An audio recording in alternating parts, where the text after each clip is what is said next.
Hello குட்டீஸ், இன்றைக்கி நாம் இருபரிமாணம் அதே மாதிரி முப்பரிமாண வடிவங்கள் பற்றி தெரிஞ்சுக்க போகிறோம். இருபரிமாண வடிவத்துக்கு ஒரு எடுத்துக்காட்டும் முப்பரிமாண வடிவத்துக்கு எடுத்துக்காட்டும் சேர்த்து பார்க்கலாமா?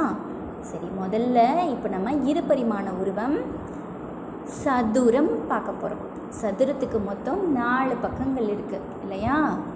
அடுத்து அதுக்கு முப்பரிமாண உருவம் என்னன்னு பார்த்தோம்னா கனசதுரம். கனசதுரம்னா எதுனா, இப்போ அட்டைப்பெட்டியெல்லாம் பார்க்குறீங்க இல்லையா, அது கனசதுரம். இப்போது சதுரத்துக்கு எடுத்துக்காட்டு தான் செஸ் போர்டு. செஸ் போர்டு எப்படி இருக்கும்?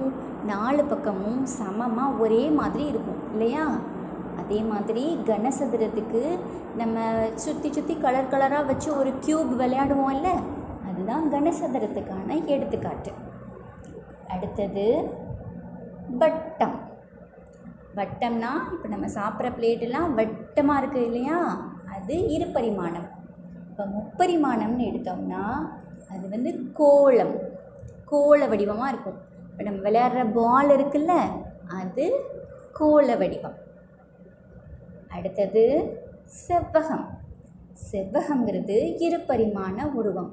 நம்ம கையில் வச்சுருக்கீங்களே செல்ஃபோன், அது செவ்வகம். அதே மாதிரி முப்பரிமாணம்னு போனோம்னா அது கனசெவ்வகம். செவ்வகமாக என்னெல்லாம் பார்த்துருக்கீங்க நீங்கள்? நம்ம வீட்டில் இருக்கிற டிவி, செல்ஃபோன், அப்புறம் நோட்டு, புக்கு, அதெல்லாமே கூட செவ்வக வடிவம் தான் இருக்கும் நம்ம பார்க்குறப்போ. அதே இது கனசெவ்வகம்னு எடுத்திங்கன்னா, நீங்கள் கையில் எரேசர் வச்சுருக்கீங்கல்ல, அது என்ன ஷேப்பில் இருக்குது? கனசெவ்வகத்தில் தான் இருக்குது. அடுத்தது முக்கோணம். முக்கோணத்துக்கு 3 பக்கங்கள் இருக்கும். முக்கோணங்கிறது இருபரிமாணம்.